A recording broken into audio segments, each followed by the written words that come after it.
সাধারণ মানুষদের উদ্দেশ্যে বলেছিলেন যে আমি তোমাদের উদ্দেশ্যে বলছি যে তোমরা আমাদের রক্ত দাও, মানে আমার সঙ্গে এসে লড়াই করো, আমি তোমাদের স্বাধীনতা ইংরেজের হাত থেকে ছিনিয়ে আনবো।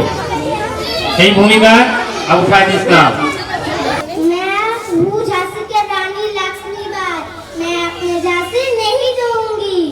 झांसी रानी लक्ष्मीबाई, मैं वो की बोल लो, मैं झांसी रानी लक्ष्मीबाई हूँ।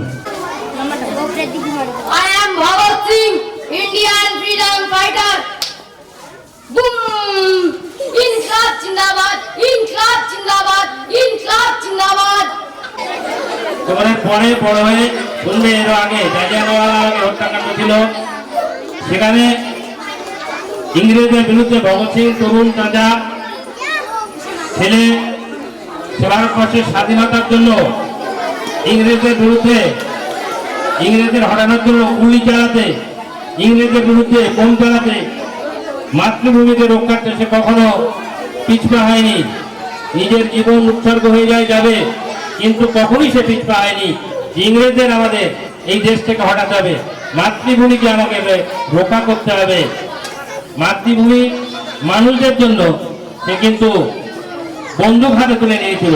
বন্দুক কিন্তু আমরা সাধারণত হাতে তুলে নেব তখনই যখনই আমাদের ভালো কাজে এবং আমার দেশ মাতাকে রক্ষা করার জন্য। তিনি ছিলেন ভারতবর্ষের প্রথম প্রধানমন্ত্রী এবং একজন স্বাধীনতা সংগ্রামী। নমস্কার, আমি সৌরিয়া মন্ডল। আজকের দিনে আমি পণ্ডিত জওহরলাল নেহেরু। আমি ছিলাম ভারতীয় জাতীয় কংগ্রেসের রাজনীতিবিদ, ভারতের স্বাধীনতা আন্দোলনের অন্যতম প্রধান নেতা।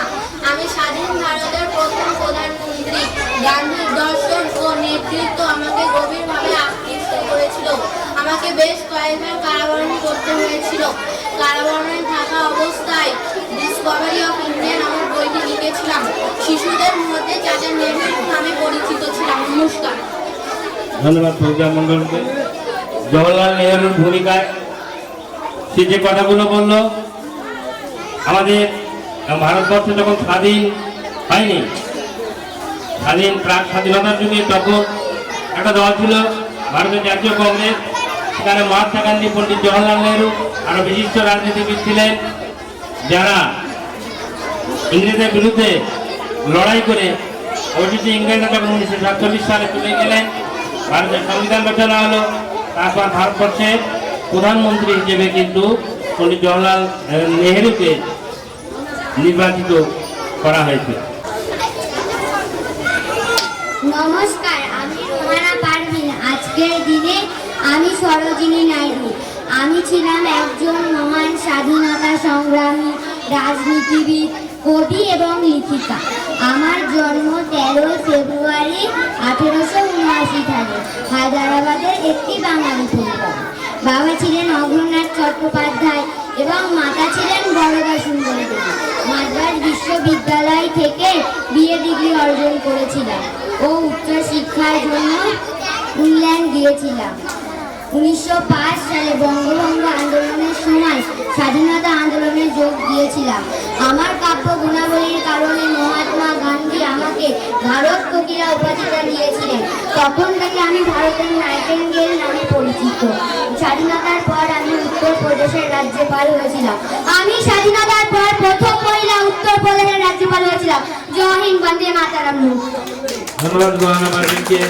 সরোজিনী নাইডু তার ভূমিকায় যতটুকু বলছিলেন যতটুকু উপস্থাপন করলো, আমরা কতিপয়কে হাজির করতে পারলাম। তাদের ভূমিকা কি ছিল তারা নিজেরাই বললো, এটা তোমরা দেখলে। এবং যারা শুনতে বুঝতে আগামী দিন সবাই এইরকম ভাবে বিভিন্ন চরিত্রে অভিনয় করা, আবৃত্তি করা, দেশমাতা, যে সমস্ত পন্থা পদ্ধতি আছে, আশা করি তোমরা এগিয়ে আসবে, তবেই কিন্তু আমাদের সার্থকতা হবে।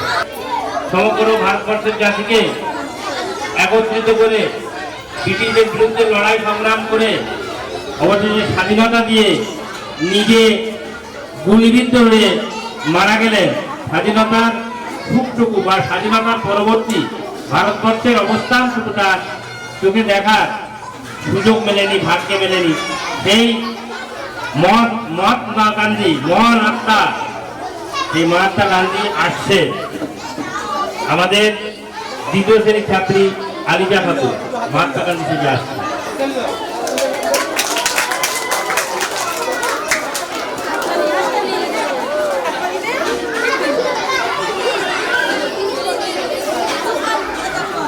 करेंगे या मरेंगे, करेंगे या मरेंगे, करेंगे या मरेंगे, do or die, do or die। ধন্যবাদ আলিজা খাতুনকে। মহাত্মা গান্ধীর একদা স্লোগান ছিল ব্রিটিশদের বিরুদ্ধে সংগঠিত করে সমস্ত ভারতবাসীকে বলেছিলেন, হয় আমরা মরবো, নয় ব্রিটিশকে এই দেশ থেকে হটাবো। তার ওই ইংরেজি কথা ডু অর ডাই, আর বললো করেঙ্গে ইয়ে মরেঙ্গে, হয় করবো নাই মরবো, হয় স্বাধীনতা আনবো নাই আমরা মরবো, ব্রিটিশদের এই অত্যাচারকে আমরা আর সহ্য করবো না। এই ছিল তার এই স্লোগান বা এই ধরনের বিভিন্ন সময়ে বিভিন্ন রকম ভাবে ব্রিটিশদের বিরুদ্ধে লড়াই সংগ্রাম আন্দোলন করে আজ কিন্তু আমাদের এই ভারতবর্ষের স্বাধীনতাটা এসছে। আর সেই দিবসটা আজকে আমরা এই পালন করছি।